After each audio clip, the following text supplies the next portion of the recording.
ان الحمد للہ نحمده ونستعینه ونستغفره ونعوذ باللہ من شرور انفسنا ومن سیئات اعمالنا من يهده الله فلا مضل له ومن يضلل فلا هادي له واشهد ان لا الہ الا اللہ وحدہ لا شریک له واشهد ان محمدا عبدہ ورسولہ اما بعد فإن خیر الحدیث کتاب اللہ وخیر الہدی ہدی محمد صلی اللہ علیہ وسلم وشر الامور محدثاتها وکل محدثۃ بدعہ وکل بدعۃ ضلالہ وکل ضلالۃ فی النار۔ یا ایھا الذین آمنوا اتقوا اللہ حق تقاتہ ولا تموتن الا وانتم مسلمون۔ یا ایھا الناس اتقوا ربکم الذی خلقکم من نفس واحدہ وخلق منها زوجها وبث منهما رجالا كثيرا ونساء واتقوا الله الذي تساءلون به والارحام ان الله كان عليكم رقيبا۔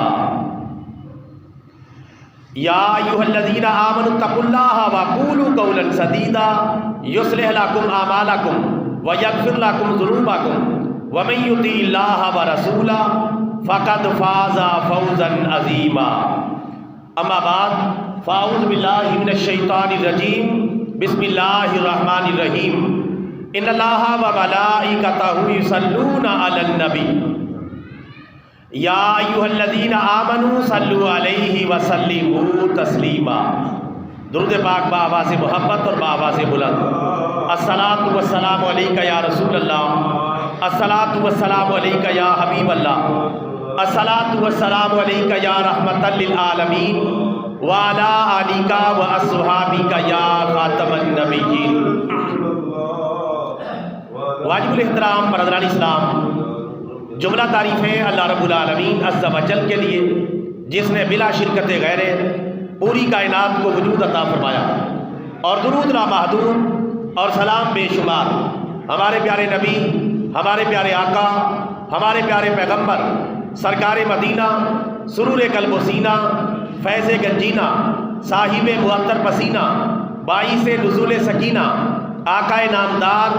مدینے کے تاجدار، سارے نبیوں کے سالار، حبیب کردگار، محبوب پروردگار،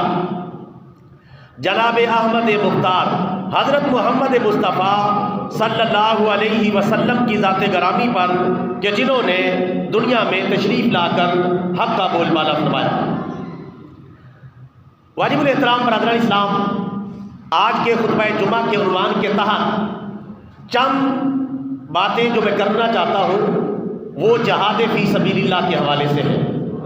کہ جہاد فی سبیل اللہ کے بارے میں اللہ نے قرآن میں کیا حکم دیا ہے، پیارے رسول اللہ صلی اللہ علیہ وسلم کی احادیث مبارکہ میں جہاد فی سبیل اللہ کے بارے میں کیا تاکیدات ہیں، جہاد فی سبیل اللہ کی کتنی قسمیں ہیں، جہاد فی سبیل اللہ کب فرض ہوتا ہے، جہاد فی سبیل اللہ کن کن لوگوں پر فرض ہوتا ہے، اور جہاد فی سبیل اللہ کے فضائل کیا ہیں۔ انشاءاللہ یہ ساری باتیں مختصر سے وقت میں آپ کی خدمت میں پیش کرنا چاہوں گا۔ اللہ تعالیٰ مجھے حق اور سچ کہنے کی توفیق عطا فرمائے اور ہم سب کو قرآن و سنت کی تعلیمات پر کما حقہ عمل کرنے کی توفیق عطا فرمائے۔ برادران اسلام، سب سے پہلے اللہ تعالیٰ کا قرآن پاک میں جہاد فی سبیل اللہ کے حوالے سے کیا حکم ہے یہ سماعت فرمائیں کہ جہاد فی سبیل اللہ بعض اوقات فرض ہوتا ہے اور بعض اوقات فرض کفایہ ہوتا ہے، بعض اوقات اقدامی جہاد ہوتا ہے، بعض اوقات دفاعی جہاد ہوتا ہے۔ سب کی الگ الگ کیفیات ہیں اور الگ الگ احکامات ہیں، لیکن اگر ناگہانی طور پر جہاد فرض ہو جائے، مسلمانوں کو اوپر کوئی آفت ٹوٹ پڑے، دشمن کی طرف سے کوئی حملہ ہو جائے اور یکدم کوئی ایسی صورتحال پیش آ جائے تو اس وقت اللہ تعالیٰ کا کیا حکم ہے۔ اللہ تبارک و تعالیٰ پارہ نمبر 5 سورہ نساء میں ارشاد فرماتا ہے، وَمَا لَكُمْ لَا تُقَاتِلُونَ فِي سَبِيلِ اللَّهِ وَالْمُسْتَضْعَفِينَ مِنَ الرِّجَالِ وَالنِّسَاءِ وَالْوِلْدَانِ الَّذِينَ يَقُولُونَ رَبَّنَا أَخْرِجْنَا مِنْ هَٰذِهِ الْقَرْيَةِ الظَّالِمِ أَهْلُهَا وَاجْعَل لَّنَا مِن لَّدُنكَ وَلِيًّا وَاجْعَل لَّنَا مِن لَّدُنكَ نَصِيرًا۔ اس کا ترجمہ یہ ہے، اے مسلمانوں تمہیں کیا ہو گیا ہے کہ تم اللہ تعالیٰ کے راستے میں لڑنے کے لیے نہیں نکلتے، جبکہ کمزور مرد، کمزور عورتیں اور کمزور بچے فریاد کر رہے ہیں اور پکار رہے ہیں، اے ہمارے پروردگار ہمیں اس ظالم بستی سے باہر نکال کہ جس کے حکمران ظالم ہیں، اور تو ہمارے لیے اپنے پاس سے مددگار بنا دے، اور تو ہمارے پاس اپنے پاس سے ہمارے لیے نصیر بنا دے، نصرت کرنے والا بنا دے۔ اس آیت کریمہ میں یہ بات بالکل واضح ہو گئی کہ اگر ایسی کیفیات پیدا ہو جائے کہ مسلمانوں پر کوئی آفت ٹوٹ پڑے اور مصائب کھڑے ہو جائیں اور یکدم دشمنان اسلام کا حملہ ہو جائے اور کمزور بچے، کمزور عورتیں اور کمزور مرد اس جنگ کے اندر محاصرے میں آ جائیں، اور وہ مسلمان مرد، بچے اور خواتین مسلمانوں کو پکار رہے ہوں، تو ان کی آواز پر لبیک کہتے ہوئے جو ہے پہنچنا چاہیے اور ان کی مدد کرنی چاہیے، اور ہر طرح سے ان کو جہادی طور پر سپورٹ کرنا چاہیے۔ یہ اللہ تبارک و تعالیٰ کا قرآن پاک میں حکم ہے۔ ایک اور مقام پر اللہ تبارک و تعالیٰ پارہ نمبر 10 سورہ توبہ میں ارشاد فرماتا ہے، ایسے مشرکین کے بارے میں جو جنگجو ہیں، لڑاکا ہیں، اسلام دشمن ہے، کھلم کھلا اسلام کے مقابلے میں آ گئے ہیں، تو ان کے ساتھ اسلام کیا سلوک کرے گا؟ اللہ تعالیٰ قرآن پاک میں ارشاد فرماتا ہے، فَاقْتُلُوا الْمُشْرِكِينَ حَيْثُ وَجَدتُّمُوهُمْ وَخُذُوهُمْ وَاحْصُرُوهُمْ وَاقْعُدُوا لَهُمْ كُلَّ مَرْصَدٍ۔ ترجمہ، پس مسلمانوں تم ان مشرکوں کو جہاں بھی پاؤ انہیں قتل کر دو اور انہیں گرفتار کرو اور انہیں گھیر لو، اور ہر جگہ ان کے لیے گھات لگا کر بیٹھو۔ یہ اس وقت ہے کہ جب جنگ چھڑ چکی ہو اور دشمنان اسلام میدان عمل میں نکل آئے ہو، تو پھر اللہ تعالیٰ کا آرڈر اور حکم آ جاتا ہے، شاہی فرمان آ جاتا ہے کہ مشرکوں سے لڑو اور جہاں ملے انہیں قتل کر دو، انہیں گرفتار کر لو اور ان کا محاصرہ کر لو، اور ہر جگہ ان کے خلاف گھات لگا کر بیٹھو۔ یہ اللہ تبارک و تعالیٰ نے پارہ نمبر 10 سورہ توبہ کے اندر حکم دیا ہے۔ اسی طرح اللہ تبارک و تعالیٰ نے ایک اور حکمت عملی مسلمانوں کو یہ بتائی ہے، یہ بھی پارہ نمبر 10 ہے، سورہ توبہ ہے، فَقَاتِلُوا أَئِمَّةَ الْكُفْرِ۔ بس مسلمانوں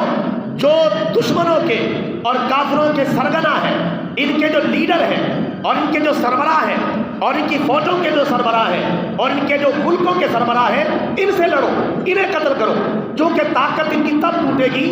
جب ان کے بڑے جو ہے وہ جہاد میں ہلاک ہوں گے، تو ان کی طاقت ٹوٹ جائے گی، ان کا جھنڈا گر جائے گا اور باقی جو ہے وہ بھاگ جائیں گے، اور اس طرح مسلمانوں کو فتح اور نصرت حاصل ہوگی۔ یہ اللہ تبارک و تعالیٰ نے حکمت عملی بتائی، فَقَاتِلُوا أَئِمَّةَ الْكُفْرِ، جو کفر کے بڑے بڑے امام ہیں، جو بڑے بڑے لیڈر ہیں، سربراہ ہیں، سپہ سالار ہیں، حکمران ہیں، جب جنگ کی کیفیت ہو اور فوجیں گتم ہو جائے تو ان کو زیادہ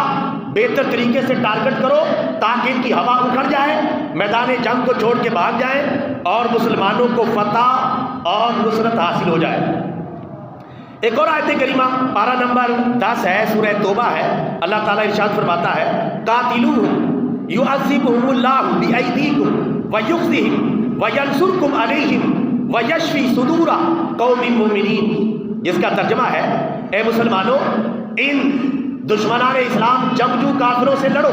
یہ جنگجو کافروں کی بات ہو رہی ہے جو اقلیت میں ہے، امن و امان میں رہ رہے ہیں، ان سے جنگ نہیں کی جائے گی، ان کو تو تحفظ دیا گیا ہے۔ جو جنگجو ہیں، میدان عمل میں اتر آئے ہیں، لڑاکا ہیں اور کھلم کھلا اسلامی افواج کا مقابلہ کر رہے ہیں، مسلمانوں کو تباہ و برباد کرنا چاہتے ہیں اور اسلام کے دشمن ہیں، میدان عمل میں نکل آئے، ان کے بارے میں فرمایا ان سے لڑو، اللہ تعالیٰ تمہارے ہاتھوں سے ان کو سزا دے گا۔ یعنی لڑنا تم نے ہے، مدد اللہ تعالیٰ تمہاری کرے گا، یہ نہیں کہ گھر بیٹھے رہو اور دعائیں کرتے رہو، یہ نہیں ہوگا۔ دعا اپنے میدان جنگ میں جا کے کرنی ہے، میدان جہاد میں جا کے کرنی ہے، وہاں جا کے دعا مانگنی ہے، ربنا افرغ علینا صبرا وثبت اقدامنا وانصرنا علی القوم الکافرین۔ اے ہمارے پروردگار ہمیں صبر عطا فرما، ہمیں ثابت قدمی عطا فرما اور ہمیں کافر قوم کے خلاف فتح اور نصرت عطا فرما۔ یہ میدان جہاد میں جا کے مانگنے والی دعائیں۔ اگر تم جو ہے چھپ چھپا کے جہاد سے ڈر کے گھروں میں بیٹھے رہو اور یہ دعائیں مانگتے رہو تو اللہ تبارک و تعالیٰ ایسی دعاؤں کو قبول کرنے والا نہیں ہے۔ رسول پاک نے عملی طور پر جہاد کیا ہے، صحابہ کرام نے عملی طور پر جہاد کیا ہے، عملی طور پر میدان عمل میں نکلے ہیں، تب اللہ تعالیٰ نے ان کو فتح عطا فرمائی ہے۔ اگر گھروں میں بیٹھے بٹھائے دعاؤں سے ہی اللہ نے فتح دینا ہوتی تو پھر اپنے پیارے نبی کو دیتا اور صحابہ کرام کو دیتا۔ ان کی دعائیں تو ہم سے زیادہ مقبول تھیں، وہ تو کہیں زیادہ مستجاب الدعوات تھے۔ اس وجہ سے طریقہ کار بتا دیا ہے کہ دشمنان اسلام سے لڑو، اللہ تعالیٰ تمہارے ہاتھوں سے انہیں سزا دے گا۔ لڑنا تم نے ہے، تلوار تم نے چلانی ہے، اسلحہ تم نے چلانا ہے، ان کے خلاف کارروائی تم نے کرنی ہے، تمہارے ہاتھوں سے اللہ تعالیٰ انہیں سزا دے گا، انہیں ذلیل کر دے گا اور تمہاری ان کے خلاف مدد کرے گا اور مومنوں کے سینوں کو ٹھنڈا فرما دے گا۔ یہ بھی فرمایا کہ مومنوں کے سینے ٹھنڈے ہو جائیں گے کہ جب وہ اپنے بھائیوں کا انتقام لیں گے۔ جو کمزور بچے، کمزور خواتین اور کمزور مرد، مریض لوگ پکار رہے تھے اور دشمنان اسلام ان پر ظلم و ستم کر رہے تھے، جب مسلمان ان کی مدد کو پہنچیں گے تو اللہ تعالیٰ ان کو فتح بھی عطا فرمائے گا اور اللہ تعالیٰ مسلمانوں کے سینوں کو ٹھنڈا بھی فرما دے گا۔ لیکن اگر مسلمان اپنے کاروبار میں، اپنے گھر بار میں، اپنے مفادات میں، اپنی دنیا میں مست رہتے، جہاد فرض ہو چکا ہے تب بھی نہیں نکلتے اور دشمنان اسلام مسلمانوں کی سرزمینوں پر قبضہ کر رہے اور اسلام کو نیچا دکھانے پر تلے ہوئے، جنگ کرنے کے لیے میدان میں آ گئے، پھر بھی مسلمان اپنے گھروں سے اللہ اور اس کے رسول کی محبت میں نہیں نکلتے اور جہاد فی سبیل اللہ کے لیے نہیں نکلتے، تو پھر اللہ کا کیا حکم ہے؟ یہ پارہ نمبر 10 ہے، سورہ توبہ ہے۔ اللہ تعالیٰ نے بڑے دھمکی آمیز انداز میں خطاب کیا ہے۔ اللہ کا خطاب سنے، ایمان بھی تازہ ہوگا اور جذبہ جہاد بھی پیدا ہوگا۔ اللہ تعالیٰ فرماتا ہے قل ان کان آباؤکم وابناؤکم واخوانکم وازواجکم وعشیرتکم واموال اقترفتموها وتجارۃ تخشون کسادها ومساکن ترضونها احب الیکم من اللہ ورسولہ وجہاد فی سبیلہ فتربصوا حتی یأتی اللہ بامرہ واللہ لا یہدی القوم الفاسقین۔ ترجمہ، اے پیارے حبیب صلی اللہ علیہ وسلم، آپ اپنی زبان حق ترجمان سے اعلان کر دیں، اے لوگو، اگر تمہیں تمہارے باپ دادا، تمہارے بیٹے، تمہارے بھائی، تمہارے بیوی بچے، تمہاری فیملیاں، تمہارے وہ مال کہ جن کو تم نے کمایا اور تمہارا وہ کاروبار جس کے گھاٹے کی تمہیں فکر لگی رہتی ہے اور تمہاری وہ کوٹھیاں، بنگلے اور مکانات جن کو تم بڑا پسند کرتے ہو، اگر یہ ساری چیزیں تمہیں اللہ اور اس کے رسول سے زیادہ محبوب ہے اور جہاد فی سبیل اللہ سے زیادہ محبوب ہے تو پھر اللہ تعالیٰ کے عذاب کا انتظار کرو۔ آپ اندازہ کریں کہ یہ جو چیزیں ان کی محبت میں پڑھ کر اگر تم جہاد فی سبیل اللہ سے راہ فرار اختیار کرتے ہو، اپنے آبا و اجداد کی محبت میں، اپنے بہن بھائیوں کی محبت میں، اپنے بیوی بچوں کی محبت میں، اپنی فیملی اور خاندان کی محبت میں، اور اسی طرح اپنے مالوں کی محبت میں، اپنے کاروبار کی محبت میں اگر تم پڑھ کے اللہ اور اس کے رسول سے ان سے زیادہ محبت کرتے ہو اور جہاد فی سبیل اللہ کو ان کی محبت میں ترک کر دیتے ہو، تو پھر انتظار کرو کہ اللہ تعالیٰ اپنا حکم لے آئے اور اپنا عذاب لے آئے اور تمہیں اس میں گرفتار کر لے۔ بے شک اللہ تعالیٰ نافرمان قوم کو ہدایت نہیں دیتا۔ برادر اسلام، اب یہ کتنی واضح آیت کریمہ ہے، ہم نے سن لی ہے کتنے واضح انداز میں اللہ تبارک و تعالیٰ نے جہاد فی سبیل اللہ کا حکم دیا ہے۔ یہاں ایک بات ذہن میں رکھ لیں، ایک ہوتا ہے عوام کا جہاد کرنا، ایک ہوتا ہے حکمرانوں کا اور فوجوں کا جہاد کرنا۔ عام مسلمانوں کو علیحدہ سے جہادی کارروائیاں کرنا ٹھیک نہیں ہے، بلکہ جو اسلامی حکومتیں وہ کارروائی کریں گی، افواج اسلامی کارروائی کریں گی چونکہ ان کی ٹریننگ ہوتی ہے، ان کے پاس اسلحہ ہوتا ہے اور وہ جنگجو ہوتے ہیں، لڑنا جانتے ہیں، حکمت عملی جانتے ہیں، میدان جنگ میں کیسے کودنا ہے، کیسے دشمن کو نقصان پہنچانا ہے۔ اس لیے یہ ذمہ داری کن پر ہے؟ حکمرانوں پر اور اسلامی فوجوں پر یہ ذمہ داری عائد ہوگی۔ اگر ان پر کوئی دشمن حملہ کر دے یا کسی اور علاقے میں مسلمانوں پر حملہ ہو جائے اور وہ مدد کے لیے پکار رہے ہوں، تو ایسی صورت میں جو عام مسلمان ہیں وہ دعا کریں گے، سپورٹ کریں گے، مدد پہنچائیں گے، مالی تعاون کریں گے، لیکن علیحدہ سے جتھے ٹیمیں بنا کر وہ جہاد کے لیے نہیں نکلیں گے۔ اور آج کل تو ویسے بھی آپ کو پتہ ہے جتنے بھی اسلامی ممالک ہیں ان میں جتنے بھی حکمران ہیں انہوں نے سب نے یہ قانون بنا رکھے کہ عام لوگوں کو لڑنے کی اجازت نہیں، عام لوگوں کو لڑنے کی اجازت نہیں۔ خود پاکستان میں پیغام پاکستان کے نام سے ایک اعلامیہ جاری ہو چکا ہے کہ پرسنل کسی کو بھی جہاد کرنے کی اجازت نہیں ہے۔ پرسنل جتھا بنا کے، جماعت بنا کے، کوئی ٹیم بنا کے انفرادی طور پہ جہاد کرنے کی اجازت نہیں، تو بالکل ٹھیک ہے۔ یہ کام کس کا ہے؟ حکمرانوں کا۔ یہ کام کن کا ہے؟ اسلامی افواج کا۔ ہم مسلمان عام عوام اپنا جہاد میں حصہ ڈال رہے ہیں، ٹیکس دے دے کے، اپنی فوجوں کا بجٹ پورا کر کر کے، اپنی حکومتوں کا بجٹ پورا کر کر کے الحمدللہ ہر مسلمان جہاد میں حصہ ڈال رہا ہے۔ اب کل قیامت کے دن اگر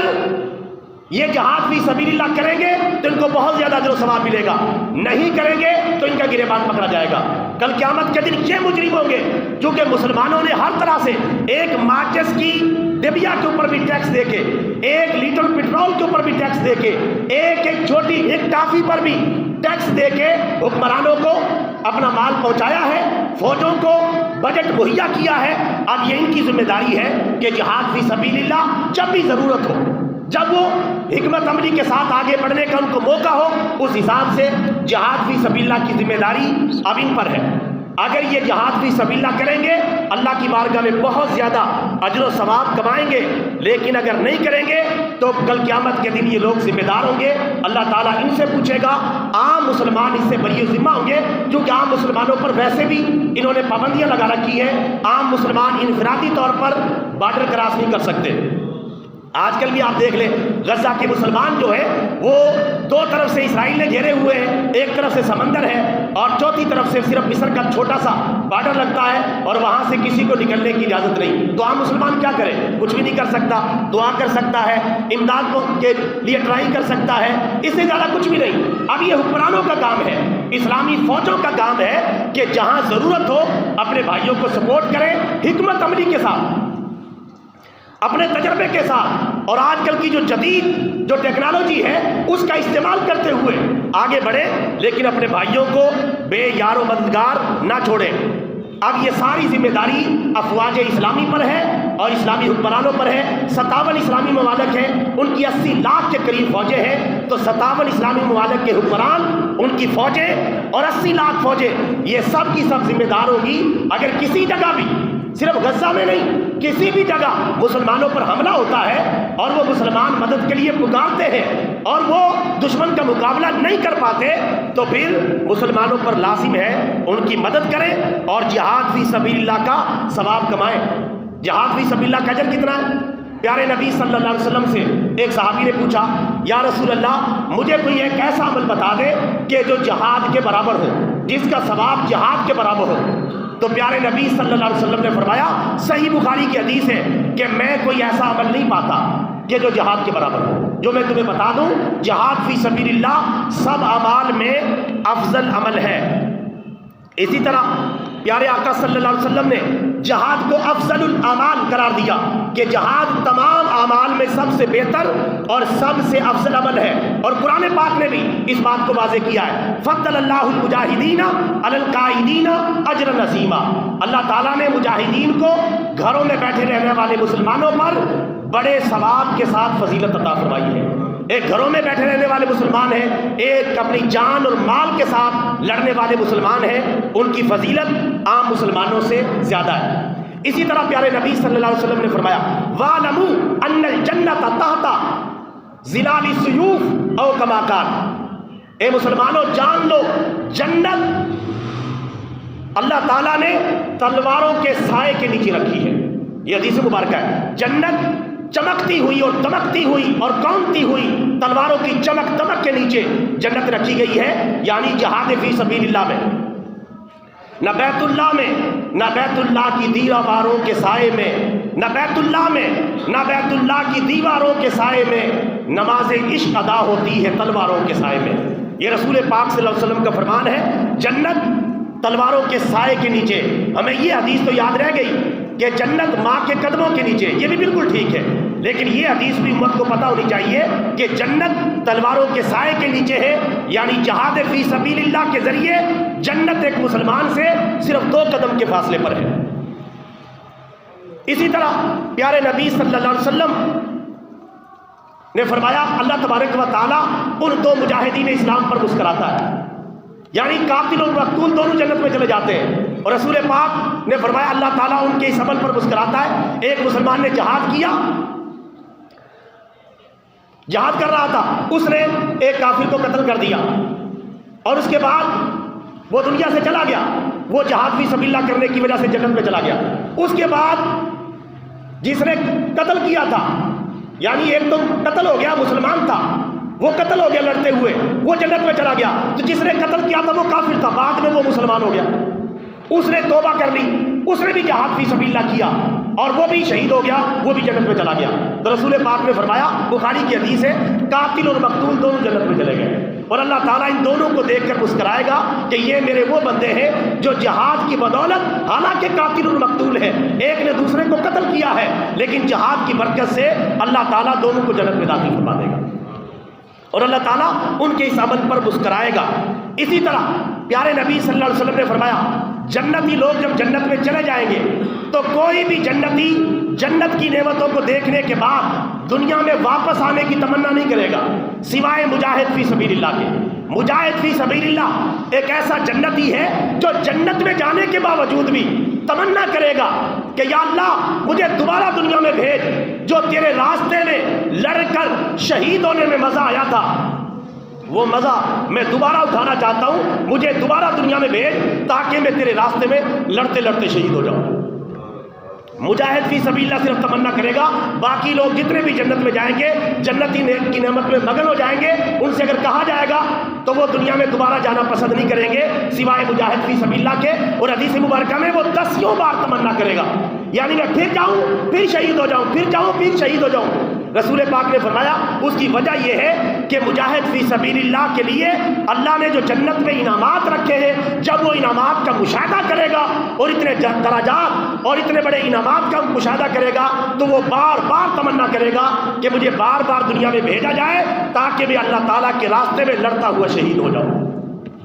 یہ ہے مجاہد فی سبیل اللہ کا درجہ اور مقام و مرتبہ. اس لیے کہا جاتا ہے جہاد فی سبیل اللہ اندھیروں میں اجالا ہے،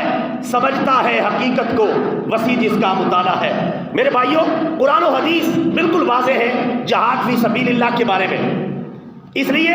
ہمیں یہ تمنا دل میں رکھنی چاہیے اور مسلمان کو رکھنی چاہیے، اللہ نے جب بھی مجھے موقع دیا میں اپنے جان اور مال کے ساتھ اللہ کے راستے میں جان کی قربانی دینے کے لیے تیار ہوں. جہاد کی میرے بھائیوں 2 قسمیں ہوتی ہیں، ایک ہوتا ہے اقدامی جہاد، ایک ہوتا ہے دفاعی جہاد. اقدامی جہاد یہ ہے کہ کافروں کو وارننگ دے کے حملے میں پہل کی جائے، اس کو کہتے ہیں اقدامی جہاد. ایک ہوتا ہے دفاعی جہاد، یعنی کافروں نے حملہ کر دیا اور اب اس کا دفاع کرنا ہے، ان کے حملے کو روکنا ہے. جو اقدامی جہاد ہے سال 6 مہینے کے اندر ایک مرتبہ مسلمانوں پر لازم ہے کہ یہ جہاد کرتے رہے اور اسلام کے پرچم کو بلند کرتے رہے اور کافروں پر اپنا رعب اور دھاک بٹھاتے رہے. اس کو کہتے ہیں اقدامی جہاد. سال میں 6 مہینے کے اندر فقہاء نے لکھا ہے اکا دکا حملہ مسلمان کرتے رہے تاکہ کافروں پر اس کا رعب دھاک پڑا رہے اور اسلام پھیلتا رہے. اور ایک دفاعی جہاد کہ مسلمانوں پر حملہ ہو جاتا ہے، دشمن مسلمان ملک پہ حملہ کر دیتا ہے، ایسی صورت میں وہاں کے جو مسلمان ہیں ان پر جہاد فرض ہو جائے گا. اگر وہاں کے مسلمان ناکافی ہو جائیں تو 7 سرحدیں رکھنے والے ممالک پر جہاد فرض ہو جائے گا. اگر وہ بھی ناکافی ہو جائے تو ان کے ساتھ جن کی بارڈر لگی ہوئی ہے ان کے اوپر جہاد فرض ہو جائے گا. اگر وہ بھی ناکافی ہو جائے تو ساتھ والے مسلمانوں پر جہاد فرض ہو جائے گا. اسی طرح یہ جہاد پھیلتے پھیلتے پورے عالم اسلام میں پھیل جائے گا. اور اگر قریب کے جتنے بھی مسلمان ہیں وہ ناکافی ہو جائیں تو ساری دنیا کے مسلمانوں پر جہاد فرض ہو جائے گا اور سب پر لازم ہوگا کہ کافروں کے غلبے اور قوت کو روکیں اور مسلمانوں کو بچائیں. اور آج کی صورتحال میں آپ کے سامنے ہے کہ وہاں کے جو مسلمان ہیں ان کے لیے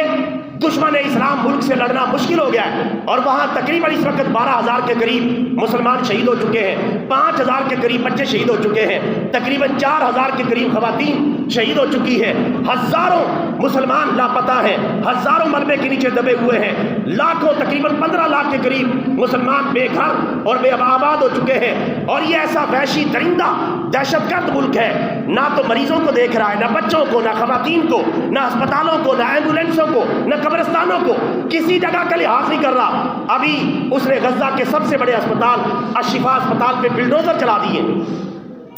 گولیاں برسائی ہیں، مریضوں کو مارا پیٹا ہے، 200 کو قریب گرفتار کر کے لے گئے، وہاں کی ادویات کو آگ لگا دی ہے، طبی آلات کو آگ لگا دی ہے، وہاں بمباری کی ہے. آپ اندازہ کریں میں حیران ہوتا ہوں کہ یہ انسانی حقوق کے چیمپئن بنے پھرتے تھے، آج ان کا مکروہ چہرہ دنیا کے سامنے آ چکا ہے۔ یہ یورپی ممالک، امریکہ اور اس طرح کے ممالک جو ہے یہ بڑے انسانی حقوق کے ٹھیکیدار بنے پھر رہے تھے، جانوروں کے حقوق کی بات کرتے تھے، کتوں کے حقوق کی بات کرتے تھے، بلیوں کے حقوق کی بات کرتے تھے، کیڑے مکوڑوں کے حقوق کی بات کرتے تھے، لیکن پتہ چلا ان کا مکروہ چہرہ کچھ اور ہے، اور ان کے چہرے سے اب یہ نقاب پوری دنیا کے سامنے اتر چکا ہے۔ بچے چھوٹے چھوٹے، خواتین لاچار جو ہے وہاں شہید ہو رہی ہیں، اور آج ان کو کوئی انسانی حقوق نظر نہیں آ رہے، آج ان کو کوئی جو ہے ہمدردی نظر نہیں آ رہی۔ کیوں؟ اس لیے کہ وہ مسلمان ہیں، اس لیے کہ وہ کلمہ گو ہیں، اس لیے کہ وہ لا الہ الا اللہ محمد الرسول اللہ پڑھ رہے ہیں، اس لیے بچوں کے بھی کوئی حقوق نہیں، خواتین کے بھی کوئی حقوق نہیں، مریضوں کے بھی کوئی حقوق نہیں،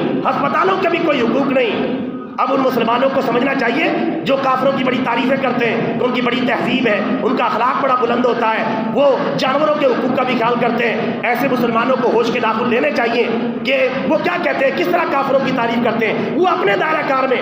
یہ حقوق کی بات کرتے ہیں، جب مسلمانوں کی باری آئے تو کوئی حقوق ان کو نظر نہیں آتے۔ آج ساری دنیا کے سامنے ان کا یہ ڈھونگ جو ہے وہ بالکل واضح ہو چکا ہے اور بالکل کلیئر کٹ ہو چکا ہے کہ ان کے ہاں کوئی انسانی حقوق نام کی کوئی چیز نہیں۔ اقوام متحدہ کے چارٹر کو پھاڑ کے انہوں نے پھینک دیا ہے۔ اس اقوام متحدہ کی سلامتی کونسل نے کل قرارداد منظور کی ہے کہ جنگ بندی کی جائے، اسرائیل نے اس کو ٹھوکر سے اڑا دیا ہے، ذرا بھی پرواہ نہیں کی۔ اقوام متحدہ مسلمانوں کو قابو کرنے کے لیے بنائی گئی ہے، اور آج پوری دنیا کے مسلمان ایک پانی کی بوتل غزہ کے مسلمانوں تک پہنچانے میں کامیاب نہیں ہو پا رہے۔ یعنی جو ساری امداد جاتی ہے رفح کے بارڈر، مصر بارڈر پہ پڑی ہوئی ہے، وہاں سے جو ایک ہاتھ ٹرک جاتا ہے وہ اسرائیل میں چیک ہوتا ہے، پوری چیکنگ کے بعد سارا ٹرک نیچے سامان گراتے ہیں، چیک ہوتا ہے کوئی اسلحہ بارود تو نہیں، فلاں فلاں معمولی سی جو چیزیں ان کو گزارنے دیتے ہیں۔ یعنی 57 اسلامی ممالک ایک پانی کی بوتل پہنچانے کی پوزیشن میں نہیں ہے۔ یہ بزدلی کا حال ہے۔ حالانکہ تھوڑی سی جرت دکھائیں، تھوڑی سی ہمت دکھائیں، کوئی وجہ نہیں، صرف اپنے کاروباری معاملات ہیں، اور ڈالر ہمارے مسلمان ملکوں کو کمانے کا شوق پڑا ہوا ہے، تجارت کے معاملات ہیں، کاروباری معاملات ہیں، اس طرح کی چیزیں جن کے مفادات میں پڑھ کے آج مسلمانوں کو جو ہے بے یار و مددگار چھوڑا ہوا ہے۔ اللہ تعالیٰ سے دعا ہے اللہ تعالیٰ ہمارے حکمرانوں کو، افواج اسلامی کو ہوش کے ناخن لینے کی توفیق عطا فرمائے، ہمارے غزہ کے مظلوم مسلمانوں کی اللہ تعالیٰ مدد فرمائے، اور اللہ تبارک و تعالیٰ انہیں فتح اور نصرت عطا فرمائے، اور دشمنان اسلام کا خاتمہ فرمائے۔ آمین ثم آمین، وآخر دعوانا ان الحمد للہ رب العالمین۔